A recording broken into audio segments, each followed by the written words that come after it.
Welcome to the EntreEd Talk podcast. We are your hosts, Toi Hirschman and Laura McCall. Join us as we dive into incredible stories from inspiring entrepreneurs around the world. Whether you are an educator looking for ideas to engage students, a new learner, or someone who wants to be inspired, our guest journeys and their ideas will give you resources to create value and take your own leap into entrepreneurship.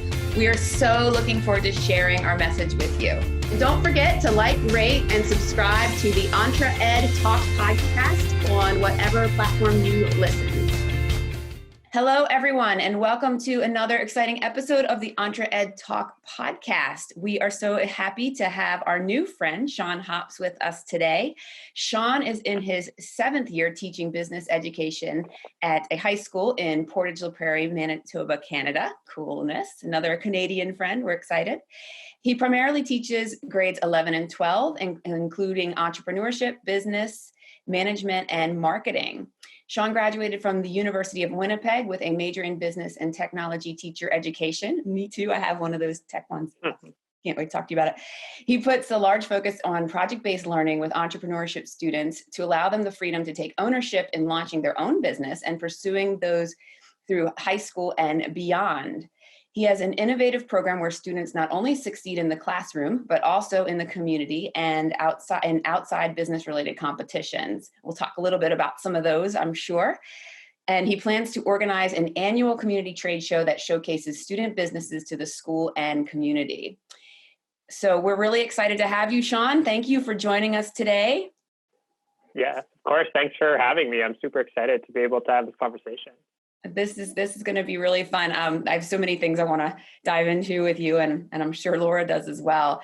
But before we get into all of that, can you give us a little bit of background on your journey, your trajectory, what made you decide to go into teaching, and how you navigated or gravitated towards education and educational entrepreneurship and technology? So when I finished my high school courses and graduated, I was really unsure what I wanted to do. And where I live, there was a very kind of hard stress on attending university, and specifically one university. And it's not the one that I eventually graduated from, but the area I lived in was very close to the university. And it was just kind of expected that all the students would transfer from the high school to the university and start taking courses. So that pressure and expectation took me there.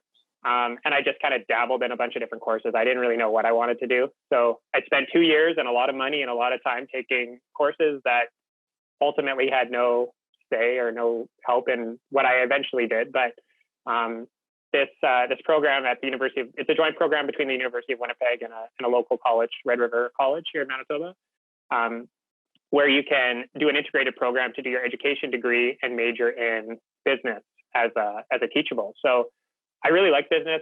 I took a few business courses in high school and I excelled in them. And my teachers were really, really great. They really helped me kind of develop a love for business. So I saw this program. I looked at the requirements. There was a minimum 2.5 GPA requirement. And I looked at my GPA from my university and it was 2.5. So I took a shot in the dark and I thought, hey, maybe if I apply, maybe they'll take pity on me and I'll get in. And lucky enough, I did get in. What I didn't realize was that it was an odd year where the applicant pool was very low. So we all got in. But I'm grateful that happened for me, because as soon as I got into that program, I fell in love not only with education, but I fell in love with teaching business, being in the classroom, interacting with students, everything that I did in the process, but going through the University of Winnipeg and Red River College to get my education degree, it got better and better every year. And the further along I got, the more and more I realized, like, this is something I really, really want to do. As soon as I graduated, I was lucky enough to get into the program in Portage la Prairie. There was a teacher retiring and the timing worked out really well for me. So I walked into an established business program. The program I walked into was quite small. There was larger enrollment in the early years courses, but as they progressed into grade 11 and grade 12, the enrollment did kind of dwindle. And I remember walking into my first class, my first year, it was a grade 12 marketing class. And 4 students walked in and that was it. That was my list. So I knew, like, this program, we had to try to find some new ways to approach business and approach education and find ways to reach these kids and really try to get them excited about business and looking at business as a potential future career path or education path when they go to post-secondary. So I was really lucky where I had an admin team who saw the benefit of business and business education and the things that I was teaching, and allowed me to take a lot of autonomy with the courses that I was teaching, which one of the courses that I had at that time was called the Relations in Business course. And it was all about working like business to customer. But I found that a lot of the elements that we could teach in that class, we could kind of spread out and cover in the other classes that we have within the program. So one of the things that I really tried to push, and they eventually gave me the ability to do, was to scrap that class and start to bring in this class that we call venture development. The venture development class is complete 100% start your own business. I took that class. It was called Visions and Ventures when I took it in high school, and it was a class that we all kind of fell in love with. We all enjoyed being able to run our little side businesses in the hallways in the high school. So I thought maybe this is something that students would really embrace and really enjoy. Something I enjoyed, something that my friends enjoyed.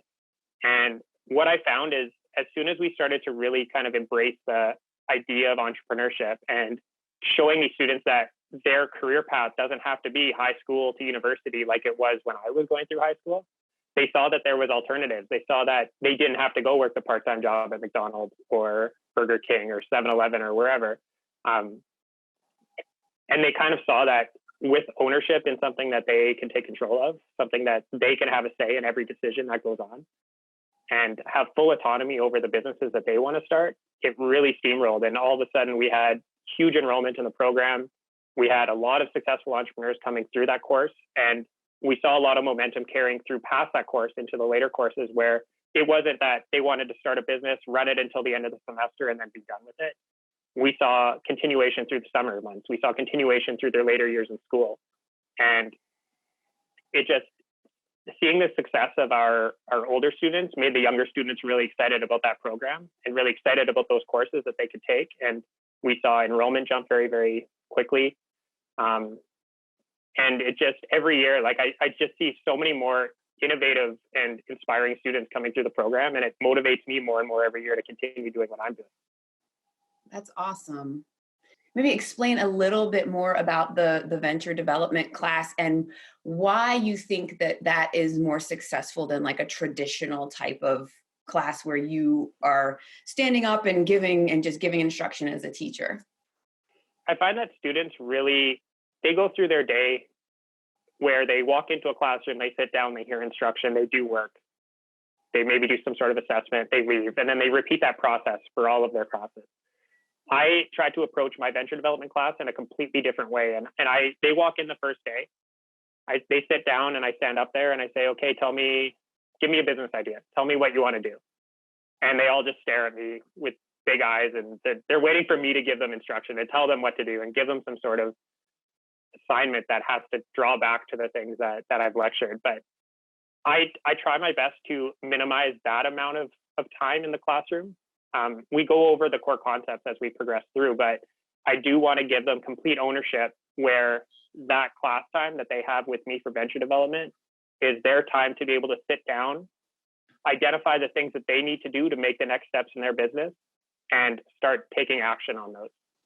So the way I kind of describe my room is almost like an innovation hub. The students walk in and we're not in traditional rows. We're not in individual seats. Students move stuff around in my room. They get situated in the areas that they want to work in, and they just get down to work. I come to them and I say, okay, what's the plan for today? What are we going to do to advance our business ideas? And they'll say, okay, today we want to focus on social media marketing. I said, okay, what are you going to do with that? And then they're the ones who come up and generate the ideas. I try to push them in a little bit of a direction that I think is going to help them, but ultimately they're the ones making all the decisions with their business ideas. They're the ones taking complete control of their education. And in the end, they get complete ownership in how the business runs. Like if they decide to steer it in a direction that maybe doesn't work for them, maybe it's a direction that's going to cause some sort of failure or some sort of downturn in their business idea, I'm not going to try to completely squash that and turn them into a direction that I think is better. I want them to learn from those failures. I want them to see that entrepreneurship is not always just sunshine and roses and green pastures as they progress through it. There is failure, there is roadblocks, and there is things that they need to overcome in order to be successful. And I want them to learn that in their own accord and be able to adapt and grow from that, rather than me just saying, okay, today we're going to talk about failure. And this is what failure looks like with a business, because in the end, they're not going to learn from that. Their learning is going to develop so much better by being able to experience those things on their own in something that they have complete control in, and then learning how to kind of flip that and be able to go and progress themselves into better successful opportunities with their business through their own decision making. Love that. You have touched on just so many tenets, we call them, of entrepreneurship, but I'm sitting here, my mind is spinning listening to you. I mean, first of all, I love the shot in the dark on the college, but I think the most impressive thing to me is that you kept following a path and you were open to where it might lead, and you started with an interest that then seemed to become a passion, which we talk about with entrepreneurs, and that kind of grows from there. And then I love your approach to the classroom. I think, the entrepreneurial classrooms opportunity is huge, and coaching. We've talked to a lot of folks who, I think that's the most important thing, to coach, not say do step 1, 2, and 3. So always fun to hear teachers' approaches, and yours is certainly a phenomenal one. So tell us a bit about your blog.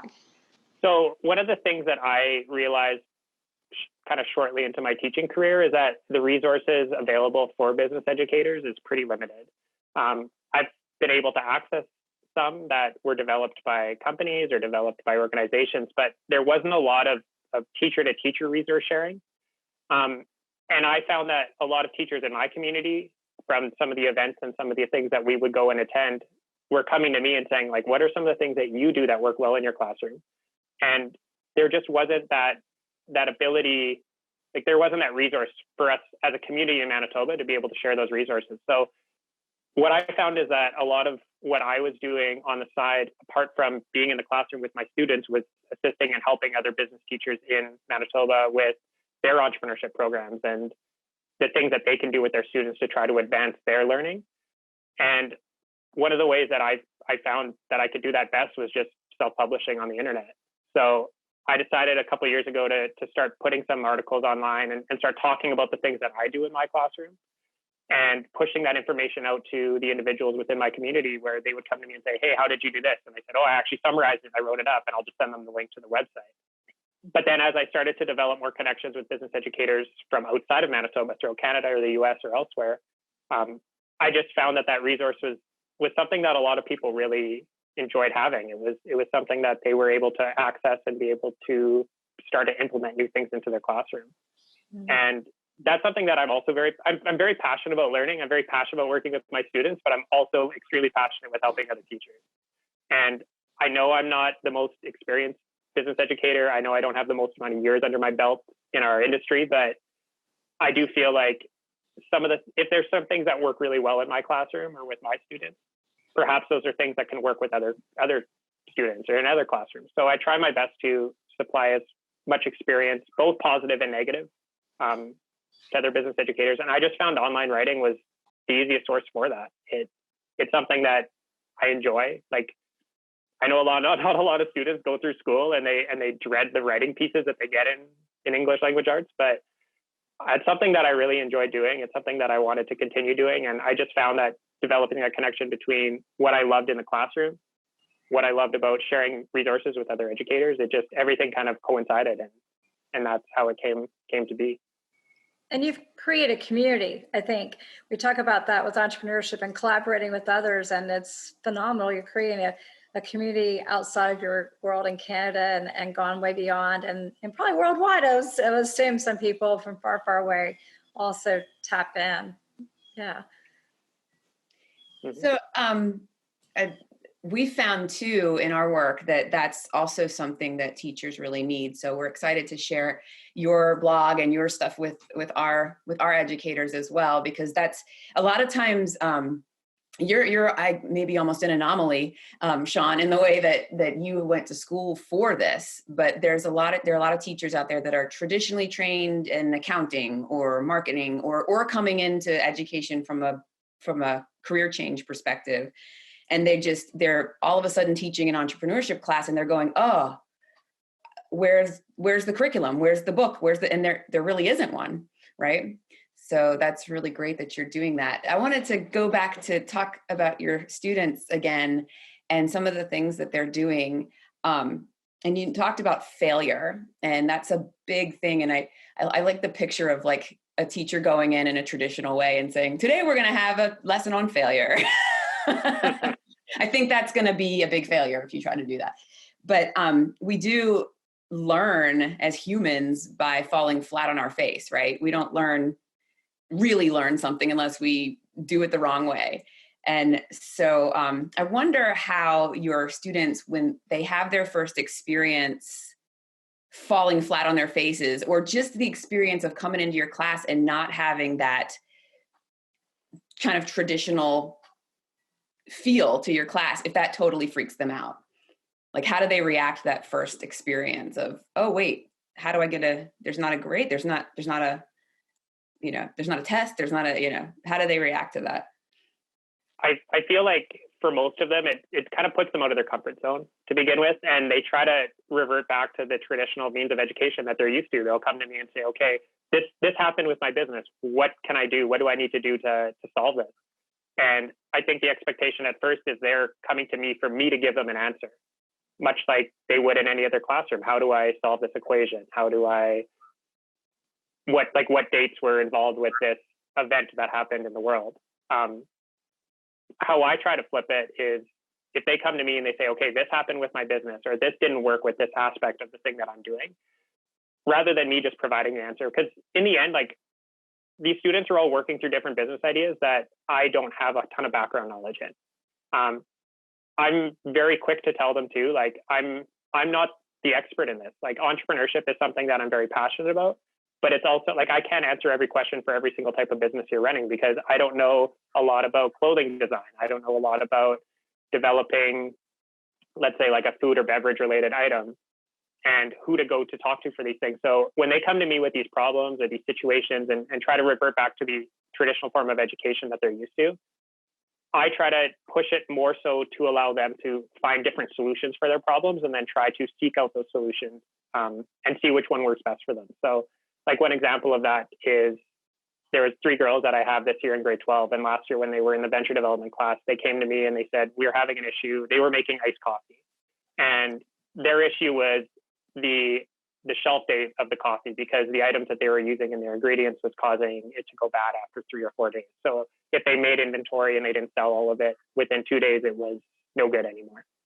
So they were coming to me and saying, what are some of the alternatives we can do to try to make this last longer? And rather than me just saying, use these products instead, said, well, let's do some research. Like, let's think about what are the causes of this? What's causing the product to go bad? What's causing the shelf life to not be as strong as you think it can be? And they started to seek out the different answers for that. And instead of them coming and saying, okay, which one of these options is the best one for me? It's like, go and find out about them, find out what these things are going to do for you. And ultimately, what kind of happens when we do this a few times is, rather than them just coming to me right away when they have some sort of issue or potential failure coming up, they go straight into self-fix mode, and they know what the process has to be, and they know that they have to put that work in to solve that problem. So instead of, I can see the fear and the confusion or the trouble on their faces in the classroom, but rather than them looking at me and waiting for me to come and try to help them solve the issue, they just get right down to it, and they look at each other and they say, okay, we're going to solve this. We're going to fix this problem. It's funny. I'm looking at you, and I have the benefit of seeing your face in these conversations. And I think what our listeners don't see is you're very approachable. And so I can't imagine kids having fear coming to you, unless it's just fear they don't want to fail, don't want to admit it to you. But you're very, very approachable, and your whole coaching style is fabulous. And I love what you're saying about teaching them. We'll figure out why it failed. I think that's the crux a lot of entrepreneurship, is we are going to fail. And if we don't dig deep, then they'll never know. And so you taught them another tenet, critically thinking, going out of their box to figure out what went wrong. Kind of connecting all this, you've talked about community a lot, and we asked you about the blog and talking about, collaborating with others. How do you, let's say a student fails and they're doing the coffee example, and you're, readily admitting it's not your forte with all these individual businesses. How do you involve the local community, the greater, global community? how do you engage them to do that? And how do you do that yourself? Some of the first things that I really try to push my students to do is to seek out who are the people locally or even within our provincial business landscape who could be assistants to them in some way. Two things that I've really found over my time teaching entrepreneurship is that other business owners are very, very quick to help students. And even though they're going to be direct competition, they want to see these other people succeed. So students are in a very unique situation where not only are they business owners with the assistance of other business owners who have succeeded in that field, but because they're students, it also kind of creates that more like empathetic thought process behind other entrepreneurs. They say like, oh, these are students, like we really want to help them. We want to help our students like look at entrepreneurship as a great option for the future, whether it's full-time, part-time, or whatever decision they make with it. So I try to really push them to find those connections early and start to reach out to some of those individuals who they could see as potential mentors or potential assisters in their process with entrepreneurship. And those are the people that I typically try to push them towards contacting and seeking out the solutions to their problems when those happen. I find that developing more of a community involvement with entrepreneurship has been probably the biggest catalyst in the growth of the program. And it's allowed us to be able to steer towards some different events and different things that we've been able to accomplish. Because not only are people seeing these students as potential future entrepreneurs, but when they see them in a physical environment, or when they see these students out trying to sell their products in different situations, they know who they are, and these mentors know that they've had a say, and they've been in a position which has allowed these students to be able to succeed. And so it develops that mentorship. And the other thing it also really develops is another form of marketing, because when you have word of mouth marketing and you have people who are successful entrepreneurs, whether it's locally or provincially or nationally or internationally, they're quick to go and promote those people as well. And they say, these students are really doing some crazy, unique, original things. We've been able to help them, and we're proud that we've been able to help them. We want you as our following. We want you as our customer base to be able to do the same. And we've seen students who are selling products get shipped all over Canada because we've got mentors who are sharing to the masses the unique things that my students are doing, and they're going to Canada Post and they're putting stuff in boxes and putting shipping labels on them and sending them out all over the place. So I find that that's probably been the biggest impact in the program is trying to develop as many connections as they can with people or individuals or businesses that they don't already physically know or know personally, and empowering them to be able to go and make those calls and make those emails. It'd be very easy for me to do that and say, hi, I'm Mr. Hobbs. I'm a business teacher in Portage la Prairie. My students are doing this. Can you help them? But if they go and do that, it's giving them those skills of networking and those skills of developing connections with individuals that they don't already know. So I try to... You're teaching them to communicate, because a lot of 21st century learners would rather be on their phone to communicate with the outside world rather than having to go face to face and talk. That's important for an entrepreneur. And it may start with a social media connection, like an Instagram DM or a Twitter DM, but I try to encourage them not to just let it be that. Like, develop a wider connection, do a Zoom call, make a phone call. There's a lot of different options for us to be able to communicate. And if you're not willing to be able to better your skills in all of those, then that can limit you when it comes time to make a cold call to a potential customer or a potential client in the future. That's great. We've talked to so many amazing educators, and that community piece always comes up. And I mean, that's such an important skill, especially now for students to develop, because it's hard, right? I mean, that first phone call, that's tough. It's hard to do. But speaking of also things that are hard, educators you've just been doing it for a while, but for an educator to teach in the style that you're speaking about is also very hard, because it's hard to get over that kind of feeling of control and letting students do that. And I know we've spoken to a lot of educators that even with the community piece, they feel like it needs to all be on them. And so I wonder if if we have educators listening that might want to start to shift their classroom to be more like yours, what advice would you give them to get over that initial like push into the chaos? Not organized chaos. The scariest thing by far is losing control of your classroom.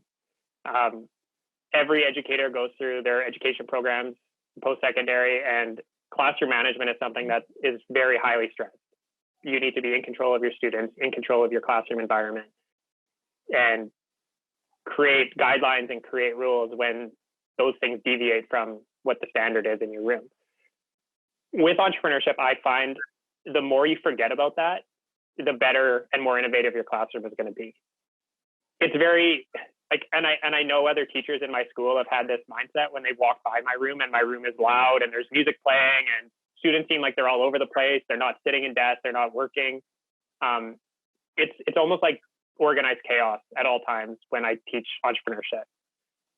And I found that the more I was willing to give to the students to take control on how they approach their learning and how they approach the building of their businesses, the way more innovative, the way more original the ideas started to come, the way more motivated, like the motivation of students was through the roof as soon as they kind of took control over their own learning.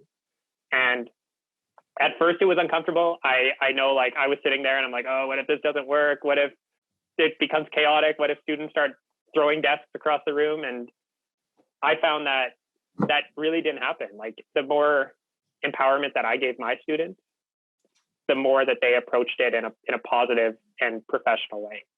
And you do need to provide guidance. You still need to provide some sort of structure, but entrepreneurship really can't be taught. I find entrepreneurship can't be taught through traditional means. Like, you have to really step back and empower your students to be able to make their own decisions and not have that mindset right away to step in when things are going wrong.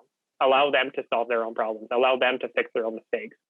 And in the end, it's going to create a way better learning environment. It's going to create way more innovative entrepreneurs in your program. And you're going to see success not only with the students that are in there currently, but you're going to see way more success from the younger students who are seeing them succeed and saying, hey, this is a course I really want to take. This looks like a classroom that I want to be a part of because I want to start a business. I want to make money. I want to do these different things. And that's really been one of the biggest factors in the growth of the program is just not approaching it in a traditional teaching method. You know, and to that end, Sean, you're talking about empowering your students. For several years in a row now, we've read that you guys have excelled and your students have won several awards, both at the city and the province level. Tell us a little bit about those competitions and what they do. The University of Manitoba has a very strong business program, and they have a piece of it which is called the Stu Clark Center of Entrepreneurship. And the Stu Clark Center has been very supportive of entrepreneurship, both at the university level and at the high school level. And they run an annual event, the Stu Clark New Venture Championship High School Edition. And that event brings in student entrepreneurs, high school student entrepreneurs from all over the province to compete in a variety of different categories. They have a business plan category, which is very similar to like a Shark Tank event. They have to present in front of judges. They have to pitch their idea, defend their business plan, and answer questions that come up. They have an idea pitch competition, which 1 minute and a half, 2-minute pitch, no visual aids, no examples, just pitch their idea and try to convince the judges that their product is the best option.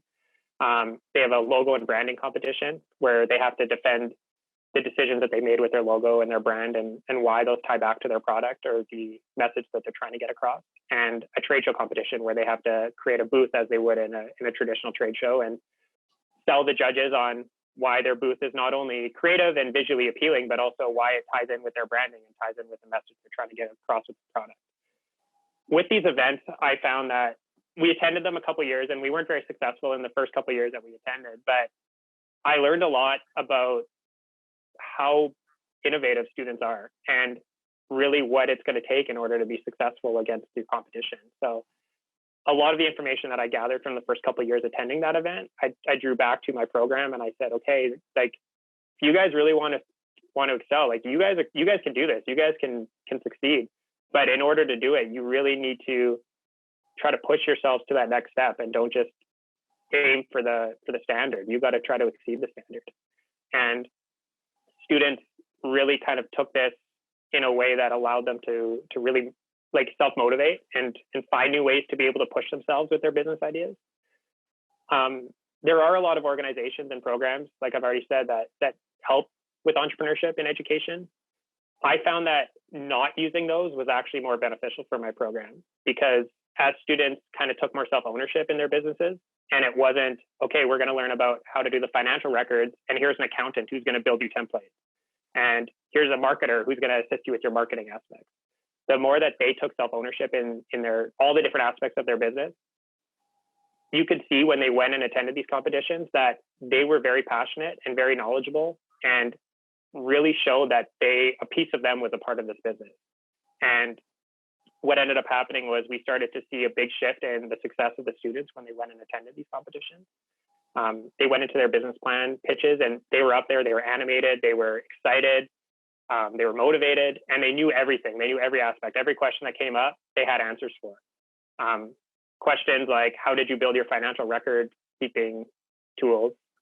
Students who had the assistance of these outside individuals or outside programs just had no knowledge on it, and they were trying to kind of speak their way through an answer to make it sound like they were knowledgeable on it. But I found the more ownership I gave the students in their projects and their businesses, the better that they exceeded when we got to these events. And we've seen the last 3 years that we've attended, we've seen huge success and huge praise for the business program out of Portage Prairie. We've had students leave there with scholarships, $2,000 scholarships for university. We've had students leave there with cash prizes. In 2017, I took three grade 12 students, 2 girls who were running an all-natural lipstick business where they were developing their own lipsticks. They did all of their own branding. They bought all of their supplies, everything that they needed. They took complete ownership in it. And then I had another student who was doing interior car detailing, and he would go to you. So he would go to your place of business or go to your home and do it for you rather than having to come to you. And they went in there and they killed it. They excelled. They really showed a lot of passion. They showed a lot of knowledge with their business ideas. And that year in 2017, we actually were named Best Business School in Manitoba, which was a huge kind of accomplishment. It's something that not every school gets to be able to say that they have that. But the more ownership that I gave my students, the better they succeeded at these events. That's so cool. Congratulations on that. That's amazing. We have to wrap up soon, but I want to ask you a burning question. So I love the way that you run your classroom and how you're giving kids all this ownership and you let their business go where it may. But I'm guessing in a school, you have to assess them and grade them somehow. So I'm curious as how you do that, because that's always okay, I have this great, these kids are going to do that, but what artifacts do you collect, or how do you assess your kids? We try to really look at assessment less about being able to recall information and more about showing growth as they progress through. There are some pieces of assessment that I really put back on the students, and I tell them, assess yourself, assess your peers, assess the individuals you're working with, and let me know how you think you're doing, how you think they're doing. So I put a lot of assessment back on them, and a lot of the focus that we do with the assignments or with the actual tasks that I get them to complete to hand in and be assessed, we try to look at those less of here's an assignment or here's a worksheet, complete it, hand it back to me. Instead, we try to take ideas within their business. So for example, marketing. One of the things that we try to do with an assessment for marketing is let's create our social media profiles for our businesses. If you can choose which platform you want to focus in on, but one of the things that I want you to be able to show me is that you have a good understanding of target market and where your target market is located. So identify who your target market is, go into detail about the different market segmentation methods, show me that you understand that with your business, and then make a connection to which platform you think is going to be best for you. So that can be something that they'll be assessed on with their understanding, being able to display their understanding of target market and making connections with where that market's located. And then the next step could be developing their social media profiles. And they will send me what they've completed with that. They'll do their bio, they'll do their name, they'll do their logo, everything on that. And then rather than me just marking, like giving them like a rubric and me marking them on that, I'll give them, in those situations that are going to be more impactful for their business, I'll give them kind of more so of a feedback approach and say, okay, here's some feedback that I'm seeing. Defend it. If you think that that's bad feedback and you don't think it's going to work, tell me why. If you think it's going to work, start to implement these ideas. And then the progressive assessment that we do as we advance through the class could be, like to stay within the marketing example, it could be, okay, I want you to tell me how often you need to post in order to help grow your profile. Like for Instagram, do you think Instagram you need to post once a day? How many stories do you need to post a day? And we'll assess based on their ability to stay consistent with the plans that they put in place. So if they say, we're going to make 1 post a day, we're going to post 2 stories a day on a weekly basis or bi-weekly or monthly, we'll go and we'll draw back on that and say, okay, how consistent were you with the plans that you put in place? And let's create an assessment. Let's create a grade associated with that. So if they posted once a week and didn't post any stories, I'll be like, okay, what kind of grade do you think you deserve for this? And they'll tell me, well, I didn't really do what I was supposed to do, so I think I should get like a 20%. And I find that they're very honest with that too. Like if you put the ownership on assessment back on them and give them the ability to assess themselves, they're going to be a lot harder on themselves than myself as a teacher would be on them. And they're going to take, again, like it all ties back into ownership and empowerment. It's going to allow them to take ownership in their grade and take ownership in how they think they should be assessed based on the things that we're doing with the businesses and with the classroom. And I find a lot of those flip. And I find that when students realize like, oh, I'm actually only doing 20% of what I should be doing, by the following period, we see a big flip on that. We see students really start to understand that the impact that the decision making that they make on their business is going to really impact their ability to reach customers or make sales. So by the time we hit the 4th week, they're posting once a week. They're interacting with customers through comments or interacting with other businesses that fit within their niche.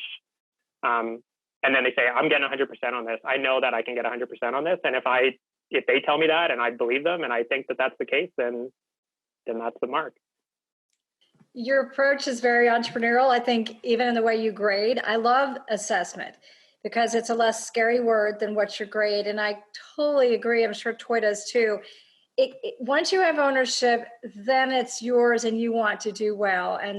And so you don't see failure as an option. And I think you're teaching high schoolers a very awesome skill that often students, young people don't get until college or until they go, graduate from high school and go on to other jobs and things, because they don't maybe connect the dots. It's kind of, your brain's still firing so much. You're not really seeing how all these courses that you're taking in high school might have something to do with your future. And I think that's where higher learning gets in, but you've taught them that skill of there is a connection.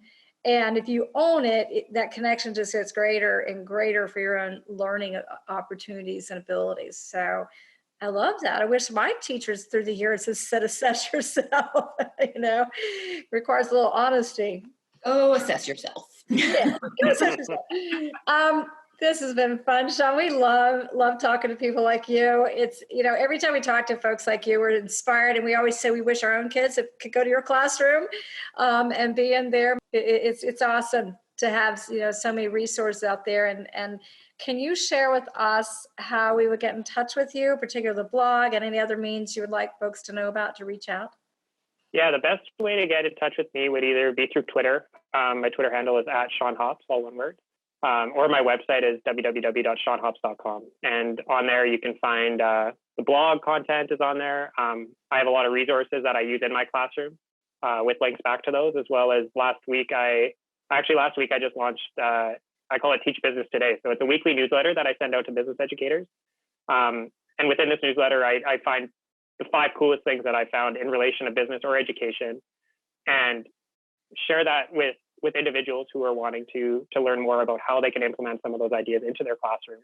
And I don't limit it just to business educators either. I try to take the things that I share and I give examples of how you can implement this in classrooms with other subject areas as well. So the newsletter is the big baby right now. That's the thing that I'm really putting a lot of my time and energy into. So so Twitter or the website would be the best way to get in touch with me.